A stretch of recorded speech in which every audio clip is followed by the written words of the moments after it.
Welcome everyone to Meditation Mount and to the view from the Mount.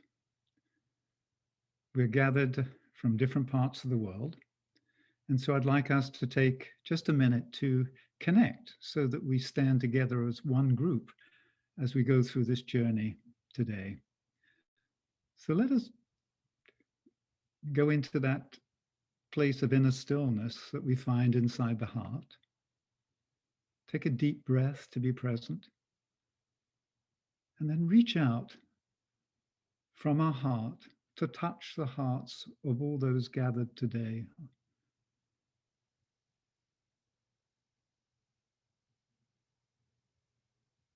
And we can sense and see a network of lighted hearts around the planet.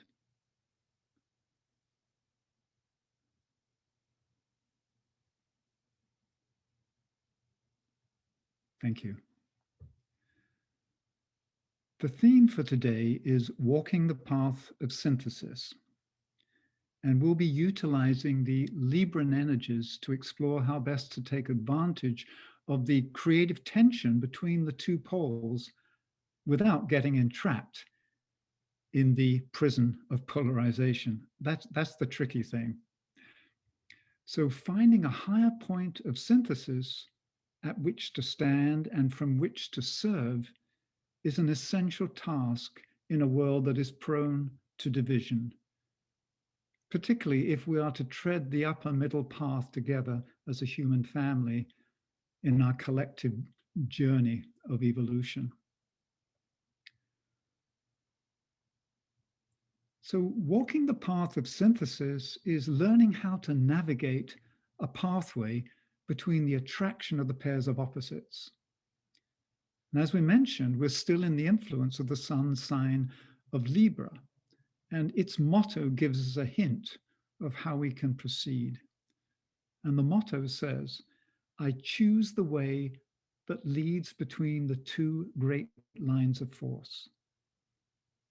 I choose the way that leads between the two great lines of force.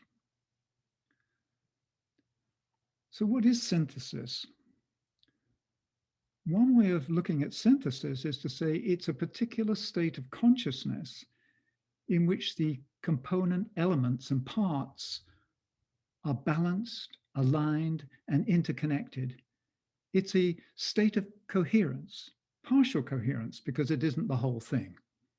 And then the evolution of consciousness we can look at as the movement and progression from one state of wholeness to another more expanded state of wholeness, from one level of synthesis to a more embracing synthetic field.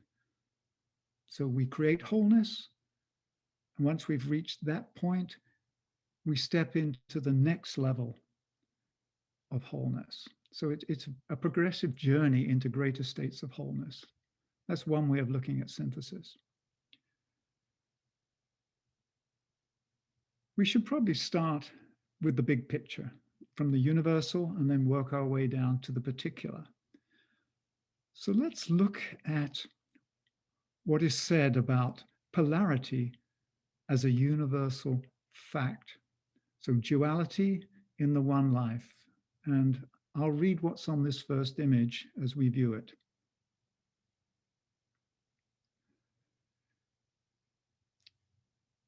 Polarity is a universal fact. It is inherent in cosmic manifestation. It is true that the ultimate and supreme reality is the one, the absolute, the transcendent, but it can only be defined by what it is not. From the very moment the cosmic manifestation began to unfold, duality is born. The first fundamental duality is precisely that between manifestation and the unmanifest. In the Bhagavad Gita, it is expressed in these words: "Having pervaded the whole universe with a fragment of myself, I remain. Having pervaded the whole universe with a fragment of myself, I remain." In the process of manifestation, the fundamental polarity is that of spirit and matter.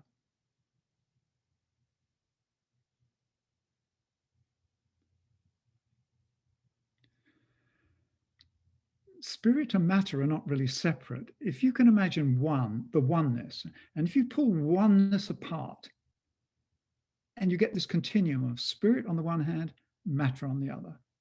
And they say that spirit is simply matter at its highest vibration, and matter is spirit at its lowest vibration. And we are inside this continuum, this field of duality.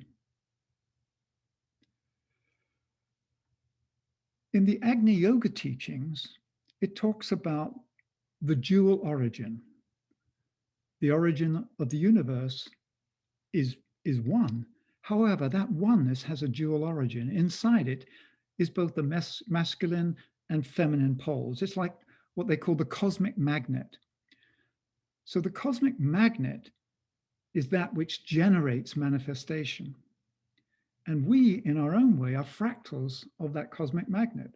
Our soul is a magnet that has these poles that both receive and transmit, that allow us to generate through our imagination new forms of expression.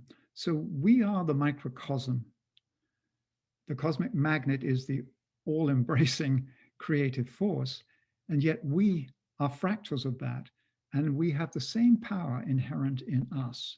And that's what we'll be exploring today, is how do we move from one level of synthesis to another level? It's said that, that the manifested universe was born through an act of cosmic sex.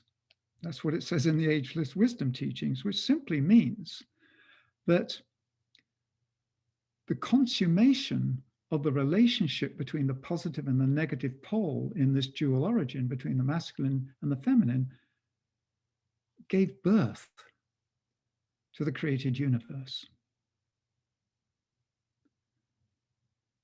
Quite something to think about. And so those are the dynamics. I'd like us to explore another way of looking at synthesis. And this is a quote from Roberto Assagioli. And we'll put it on the screen and I will read it. Universal life itself appears to us as a struggle between multiplicity and unity, a labor and an inspiration towards union. We seem to sense that whether we conceive it as a divine being or as a cosmic energy, the spirit working upon and within all creation is shaping it into order, harmony, and beauty, uniting all beings, some willing, but the majority as yet blind and rebellious, with each other through links of love, achieving slowly and silently, but powerfully and irresistibly, the supreme synthesis. So that's a quote from Roberto Assagioli.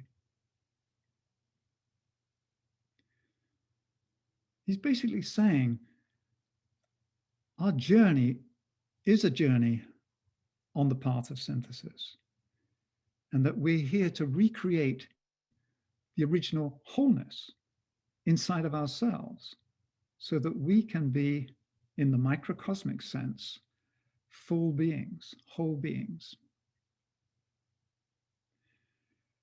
So let's explore two other quotes about synthesis and about polarity, just to seed the field before we dive in. The synthesis of opposites has particular importance in our psychic life. This great principle, which is the key to understanding and resolving so many theoretical and practical problems, was intuitively sensed by Plato, but expressed more clearly by Cardinal d'Accusa.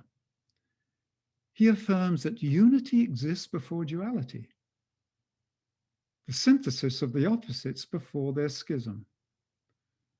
That thought was energetically supported by Cusano's great disciple, Giordano Bruno. So Giordano Bruno proclaimed the synthesis of the opposites as the principal tenet of a forgotten philosophy that must be revived. He speaks of the unifying of the opposites, of acute and obtuse angles, of heat and cold, of love and hate, of poisons and their antidotes, of concave and converse. He who wishes to know the great secrets of nature must examine and contemplate the smallest and greatest of the contrasts and opposites. Profound magic lies in knowing how to discover the contrary after having found the point of union.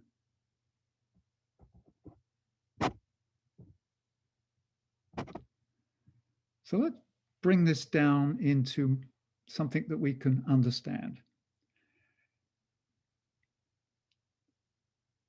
So in the room that you're sitting in, I'm assuming there may be an electric light.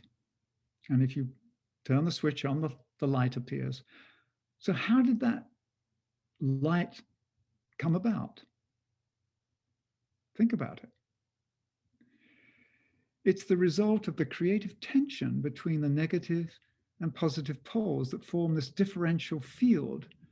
And it allows electricity to flow and the light to be born. And in evolutionary terms, it's a similar thing. The birth of the light of consciousness is the result of heaven and earth communing inside of us. So the consummation of the communion of heaven and earth is the birth of consciousness. So the Divine Father and the Divine Mother gave birth to the light of consciousness within our human condition. And the whole journey is so that the one can eventually become aware of itself, become self-realized. Because the oneness that began was an unknown and unrealized state of oneness, and then it split apart, and then it created multiplicities of itself, and then it started on this journey of homecoming. So as human beings, we, I believe, occupy a very unique place because our consciousness, our human consciousness, is acting as a living bridge between spirit and matter. On a microcosmic level, our human experience is to bring heaven and earth together so that a new light can be born, the light of the world. And in the ageless wisdom teachings, the light of the world is referred to as Christ consciousness, which has nothing to do with the personage of any religious figure. It's the name given to that supernal light that is born of the mother and the father, which is inside of us. And our whole journey along the path of synthesis is to eventually give birth to the truth of who we are, the light of who we are, so that we become the light of our own world, our own universal self, but also the light of the planet. We join with the planet in becoming radiant. So that's another way of looking at what are we doing here on Earth? Because sometimes we scratch our heads and wonder what we're doing here. Well, in the greater scheme of things, we're here to bring light into the world by expanding our consciousness and growing into greater states of wholeness by walking the path of synthesis. And we know that we're in the age of Aquarius. And the age of Aquarius is associated with the seventh ray, the ray of synthesis. And the spiritual motto for the seventh ray is the highest and the lowest meet, and spirit irradiates the form. The highest and lowest meet, and spirit irradiates the form, which basically says Heaven and earth can come together in a microcosmic way inside of each one of us, inside of us as a group, inside of us as a human family. So that's the destination. The destination is wholeness, is the return to oneness. So we're on the path of return back to oneness. It's quite a journey, and sometimes it's easy to forget, and we get caught up and entrapped in the mechanism of duality, and we forget that we're really on a journey towards a self-realized oneness.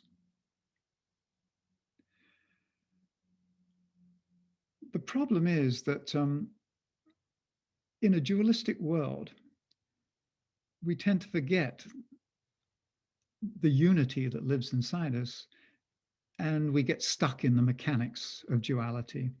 So what I'd like to do is have a look at what Roberto Assagioli describes as the resolution of the pairs of opposites, particularly in the emotional body and the mental body. And the reason I want to mention Roberto Assagioli is because his whole life was an example of synthesis. He is the founder of psychosynthesis, which is really a progressive transpersonal psychology that takes the esoteric teachings and brings it into everyday language. He's also the guiding light behind Meditation Mount and several other centers around the world that are dedicated to creative meditation and walking the path of synthesis. So I will be drawing upon some of the materials that he's provided. And if you just take a look at, for instance, these two triangles, the baseline is the polarity. On the top triangle, you've got sympathy, antipathy. And in the center of the baseline, you've got indifference. And at the apex, you've got benevolent understanding. And then on the bottom triangle, the polarities are excitement on one hand and depression on the other. And at the midpoint of the baseline, apathetic calm. Whereas the higher point of synthesis, which is the apex of this equilateral triangle, is serenity. So that's great when you look at this as a model and as a diagram, but how do you get there? How do you do this? What I've done with myself and with groups is actually to walk this to, for instance, you can put down 3 cushions forming an equilateral triangle, maybe 15, 20 feet apart, which would be about 6 meters. And what you do on one cushion of the polarity is you write, for instance, you write excitement. And then on the other cushion of the baseline, you write depression. And then you stand at the midway point of the baseline where it says apathetic calm. And this is what you do. And you may want to try this as an experiment. From the midpoint, you walk towards one of the poles. Say you walk towards excitement. And as you get closer to that point, you feel really excited. And you get a sense in your body what it's like to be excited. And then you return to the midpoint and then go to the other pole of depression. And you allow that feeling to flood you of what it feels like to be depressed. And then you come back to the midpoint of the baseline, the apathetic calm, which is neither one nor the other. And this is where the resolution takes place.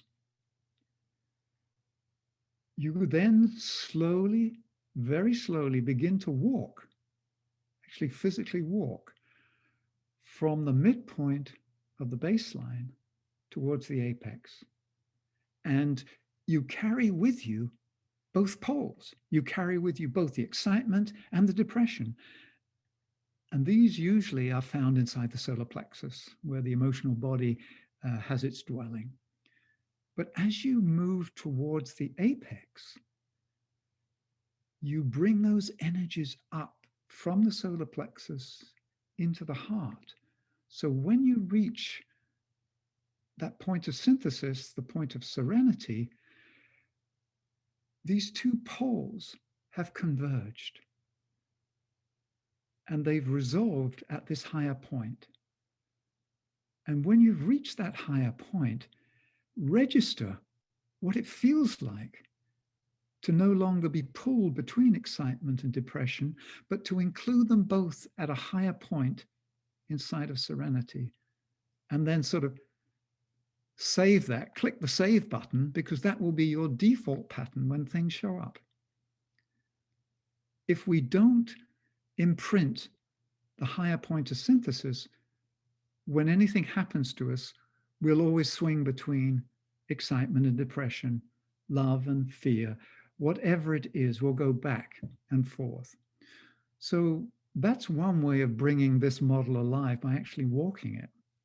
So I invite you to try that. So let's come back out of the image and explore some more.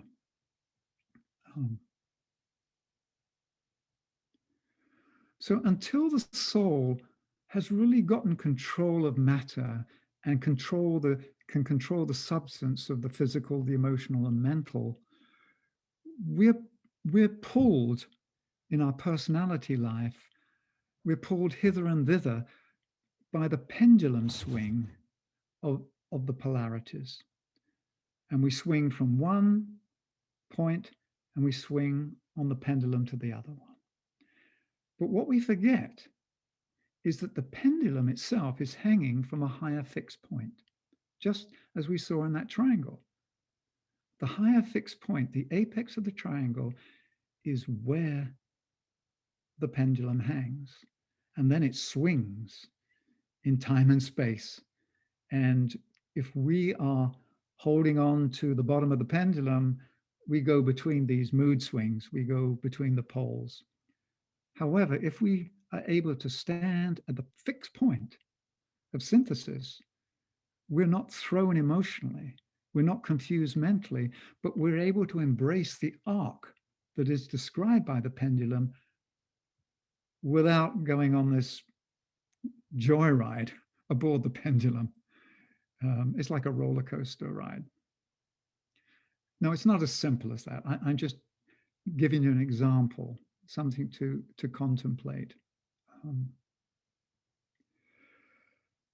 So I'd like to use another diagram to explore the mechanics of duality. And as you can see, this is a very childlike drawing. In fact, it was created back in 1975 at the Findhorn Foundation, the Findhorn community in Scotland. And I used it as part of a course on esoteric philosophy. And it basically says on the bottom left-hand image there, that we stand facing two ways, positive and negative. So the first state is polarization. And then polarization, that field creates tension in the field. And that tension continues to build until it reaches a critical point. It reaches a crisis. And then if we're able to, we resolve it and we move up to a higher level, to a higher point of synthesis. And that point of synthesis, which in psychosynthesis would be called a partial synthesis, then becomes the new baseline that we stand upon to build the next point of synthesis. However, in that critical time of tension, if we are unable to move up and use, if you like, the bowstring of the polarity to launch us and to move us up into this higher polarity, the field collapses and we go back into a state of polarization. So this is not necessarily a bad thing. This is actually, I believe, an act of grace and generosity that says, look, you'll always have another chance. So if I don't quite make it, I find myself in a similar classroom recreating the same test so that the generosity of life says, we'll make sure that you graduate. Here's another classroom. But eventually, we learn to walk. And as the motto of Libra says, we choose the way that lies between these two great lines of force.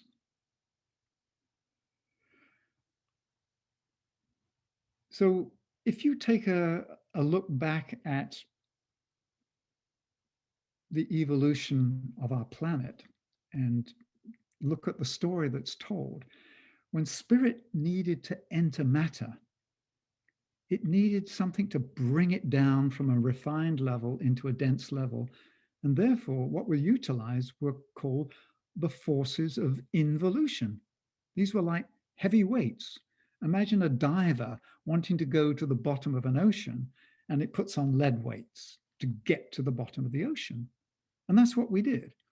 Spirit put on these lead weights to go into matter.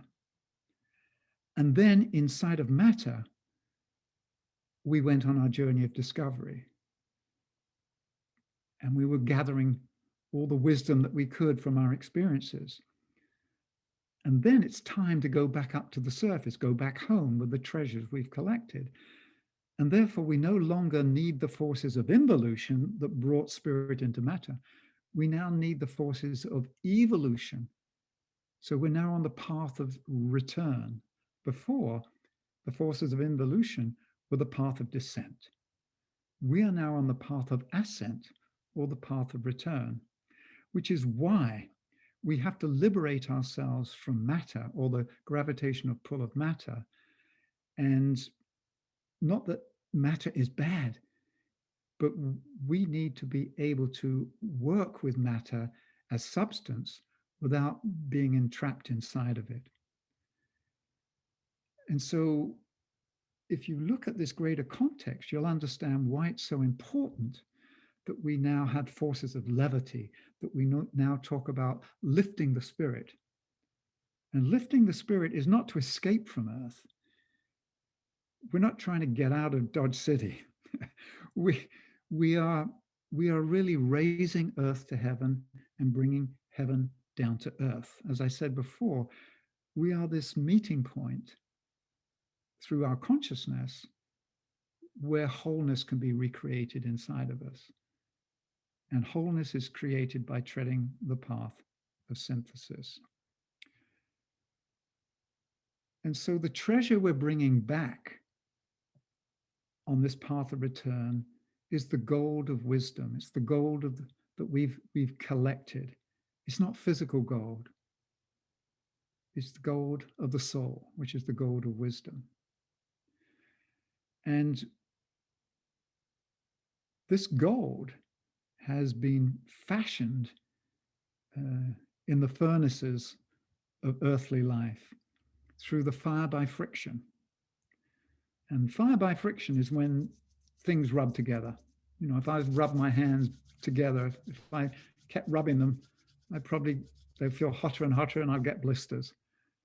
Well, sometimes our lives are just us rubbing up against things and we get blisters and we get overheated. And so how do we move from the fire of friction and move to the next fire that is calling us, which is solar fire, the fire of the soul? So if we believe the story that was told in the Ageless Wisdom teachings that 18 million years ago, humanity was born. The flame of spirit entered early humans. And this is the myth of Prometheus, stealing the fire of heaven and bringing the fire of mind and giving it to us humans. And then we developed that and developed it, and look where it's got us now. And as we move back into the influence of the soul, we are looking at releasing solar fire. So Prometheus brought the fire of mind to the earth. What is being brought through the great avatars that are overlighting us now and through our own soul is the fire of love. So the fire of love is attempting to find a place to be present on earth. And the most suitable hearth in which to hold this fire of love is an open and loving heart, which is why so much of the teachings now are about having an open and loving heart. Because it's this new consciousness of the fire of love that is born inside the chalice of the heart. That's where it needs to reside. So if you look at moving from fire by friction, which is the fire of matter, to solar fire, the fire of the soul, and then there's one more fire we need to incorporate at some later date, which is electric fire, the fire of spirit, and then the full consummation of the path of synthesis that we're walking on as humanity are these three fires in one. It's said there are three fires in the universe: electric fire, which is the monadic fire of spirit; solar fire, which is the fire of the soul; and fire by friction, which is the fire of matter. And when we can bring all three of these together inside our human experience and bring them into a unified field, then we, in a microcosmic sense, have recreated wholeness. Now, that's a huge undertaking, which is why we have several lifetimes to achieve this. But we've started this journey. We actually are on the path of return. We are walking this together now. And so I like to keep this larger picture in mind. Otherwise, it gets pretty hairy sometimes when we get caught up in the emotions and we lose sight of this new fire of love that each of us has that actually has to be ignited. It needs to be self-ignited. We actually have to turn the switch on. We have to ignite it.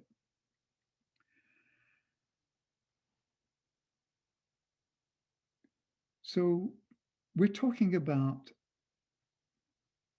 becoming the light of the world, allowing the light of the sun, the inner sun, to shine from the heart of the planet, which is the journey that Gaia is on, the journey towards becoming a sacred planet. And a sacred planet simply means a planet that is fully realized and is emitting light, radiating light. At the moment, the Earth doesn't radiate light in the way that a sacred planet does. And that's the journey we're on as a planet, but also as individuals, because being a sacred individual doesn't mean somehow we're very pious. It simply means that we've reached a point where love and light just pour out of us because that's who we are. It's not being pretentious. It's being true to ourselves. So one of the problems of having this ideal picture of where we're going and living in current reality is that we can get trapped inside this space. And it's the space between current reality, which is the as is, and the call of the future, or the to be. And until we fully embodied both, there's a gap that we get caught in. And I'd like us to look at this image to explore the gap, and you may recognize yourself. So once again, this is another image from 1975. So here I am, or here we are on the top. There is those moments when we suddenly feel, I am at peace with the universe. You know, they're temporary, but we get a sense of, oh, this is what it must feel like to really be at peace. And then, as you can see by the clock, 10 minutes later, we lose our cool and we dump on somebody. And then we go through the whole thing. Oh my gosh, you know, what have I done? I'm a failure. You feel guilty, or you feel embarrassed, or it's what I call the God gap. So part of walking the path of synthesis is to close the God gap between our current reality and our desired reality. And when they meet, then we have realized ourselves. We are self-realized. Once again, this is a long journey, but I wanted to show this gap because the gap is there as a creative tension. And so sometimes when I feel that I failed, I don't need to be hard on myself. When I've worked with groups, I've often said that you have two approaches to life. You can treat yourself and others in one of two ways. You can believe you're in a courtroom where you actually judge, if something is good or bad, right or wrong. For instance, if I do something so-called wrong, if I make a mistake, in a courtroom, you ask, what happened? Who did it? And how should we punish them? The alternative is to see life as a classroom, not a courtroom. And in a classroom, you ask these questions. What happened? What am I learning? And what will I do differently next time? And so there are times when I go into self-judgment and get angry at myself for not being as good as I think I should be. And then I'm judging myself and judging other people. So I remember go into the classroom and be a good, loving student of life. So I just show that image because it may be something that you've experienced and will continue to experience for a while. But that's the reality we're living in. We are still bridging these two worlds of heaven and earth. We're still bridging current reality with what we aspire to. So in psychosynthesis, there are, it's more complex than this, but there are two things that are very important. One is awareness, and the other is will. So awareness, I have to be aware of something in order to be able to change it. So if I'm not aware of something, I just keep repeating. It's the ceaseless round of sameness. It's like watching Groundhog Day forever. Will is brought into the equation with awareness to set in motion something different. So I think of awareness as a circle. It's a circle of awareness. And then I think of will as an arrow that gives direction. And if you take a circle that just keeps going round and round, and you apply this force of direction, you break the circle and it turns into a spiral. And that's the relationship between awareness and will. Awareness is the circle of understanding. Will is that decision and that fiery act of doing that moves us up the spiral to the next turn of the spiral. And here's something to look at. If you think of the circle and the arrow of direction, if you think of that in digital terms as ones and zeros. So the zero, which is the feminine principle, and the one, which is the masculine principle, all of our data, the whole digital world, all the coding that goes on that creates the apps and the programs that allow us to see each other right now, that's a combination of ones and zeros. It's a combination. They're created out of the marriage, or it's the multiplicity of the oneness through polarity, through the mechanics of duality. So it's very down to earth. So it's interesting to see that ones and zeros. And it works on all levels. So what I'd like to ask us now is, okay, so this path of synthesis is not a stroll in the park. At the moment, things are pretty intense on our planet as we are witnessing. What makes it so intense? What is it? What's extra special about now that makes life so intense? And it's said in the ageless teachings, and I feel this myself and I believe it, I resonate with it, that our planetary life, the being that ensouls our planet, the soul of Gaia, has set in motion the next cycle of evolution for itself through an act of will. And we are feeling the pressure to upgrade and refine ourselves. Because when the planet starts to move and refine and raise its frequency, all aspects of itself get that call. So this is what we're being called to do. And we're told in the Ageless Wisdom teachings that there are 3 responses in form to the sounding of the note of will, whether you call that the note of Shambhala or the note of purpose. So let's have a look at another image. So here you have it. The tuning fork at the top is the note of purpose that's being sounded. So if you imagine that Gaia is sounding this great tuning fork, and it's sending reverberations throughout the whole of its sacred ecosystem, of which we are an intimate and integral part. In the teachings, it says there are 3 responses of form to this.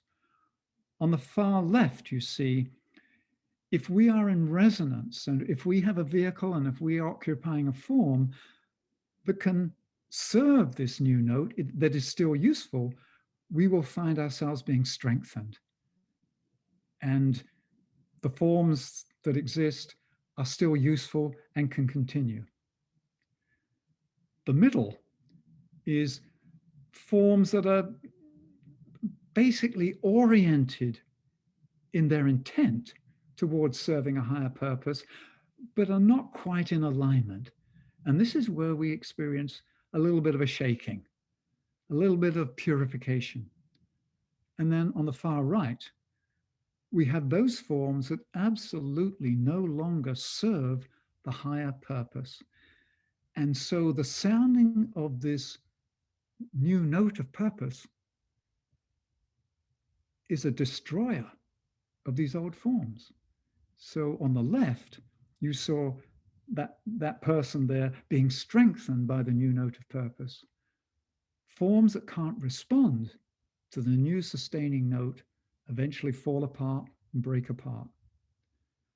So what I'd like to do, because I believe most of us are in that middle position, we're looking at what does it take to purify ourselves as we walk the path of synthesis. And so let me offer one more image that's part of this series. So here we have it. So on the left, this person standing under the shower is actually purifying themselves with the element of water. And that's what we start with. We do our therapies, we do our cleansing, we go on fasts. It's basically using the element of water. And water dissolves things. But when things are dissolved, those particles may still be in solution and can reprecipitate.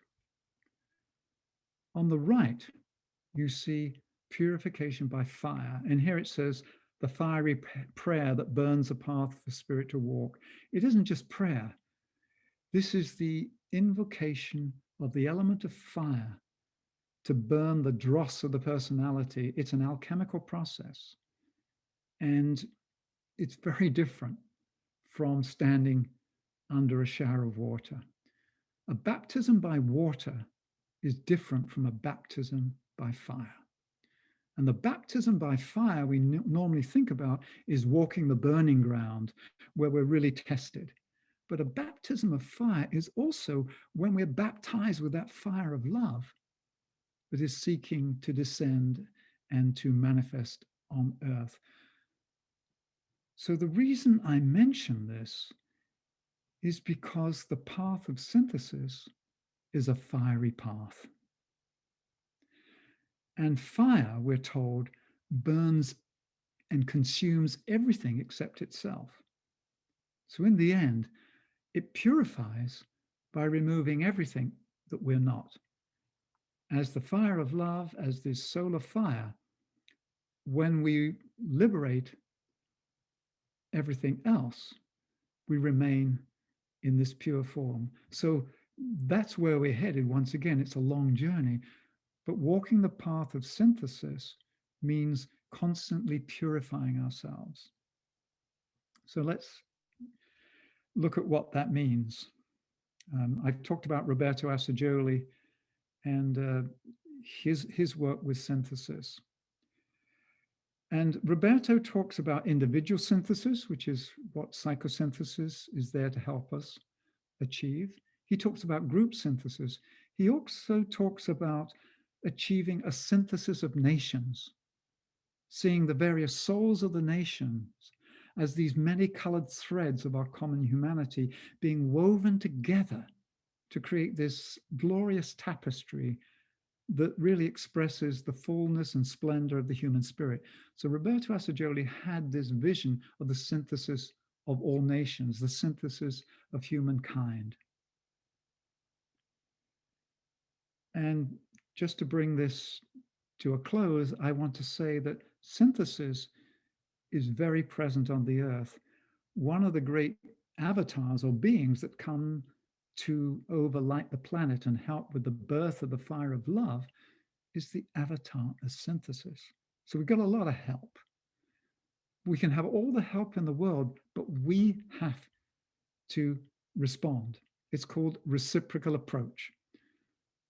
These avatars, these beings can approach us, but we have to approach and welcome them into our hearts and give birth to that fire of love, which is our heritage, which is our legacy. So what I'd like to do, I know this has been quite a rapid walk on the path, is to close with an affirmation given by the Tibetan, the Master DK, who was Roberto Assagioli's teacher, to help him walk the path of synthesis, the fiery path. Because in Agni Yoga, which is the yoga of fire, Agni Yoga is also called the yoga of synthesis. So let's read this together and imagine saying it yourself as a declaration. I am a messenger of light. I am a pilgrim on the way of love. I do not walk alone, but know myself as one with all great souls and one with them in service. Their strength is mine. This strength I claim. My strength is theirs, and this I freely give. A soul, I walk on earth. I represent the one.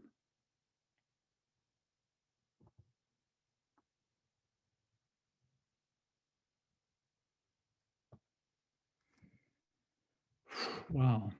So let's just take a couple of moments to digest that, allow that to imprint itself inside of us. It's a very powerful affirmation. And it's a good one to have with us on this journey together. I'd also like just to make a couple of announcements by way of closing now. If we take another breath. Hope we haven't traveled too rapidly on this path today, but we have a full moon meditation coming up in the sun sign of Scorpio. That's on Friday, October the 30th at 6 p.m. Pacific Daylight Time. And then on November the 1st at 1:30 p.m. Pacific Standard Time, because we just changed the clocks the night before, we're going to be holding a meditation on the soul of America to prepare a positive spiritual energy field to support the coming election.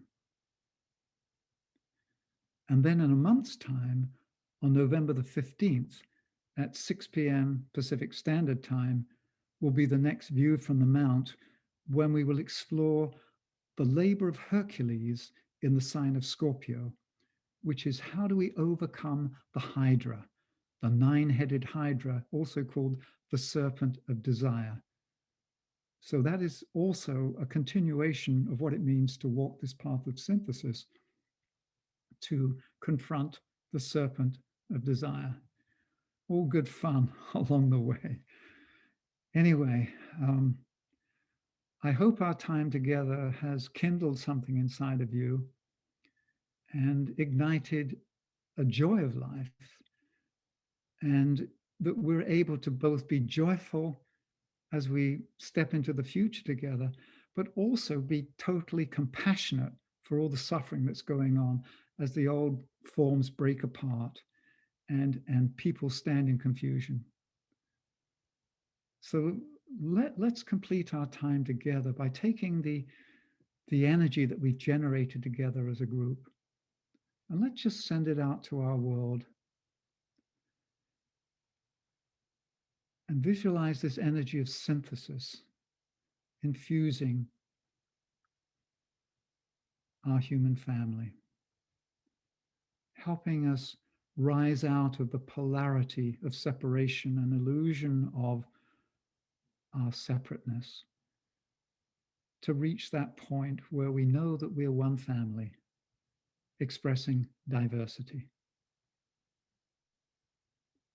So let's hold that blessing for our world.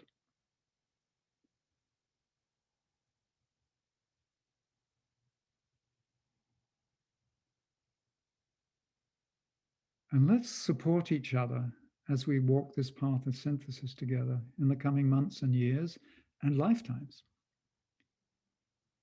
And so it's time now to say thank you. Thank you for being a traveling companion, all of us together, pilgrims on the path. And goodbye from Meditation Mount, and we look forward to seeing you next time. Thank you. Namaskar.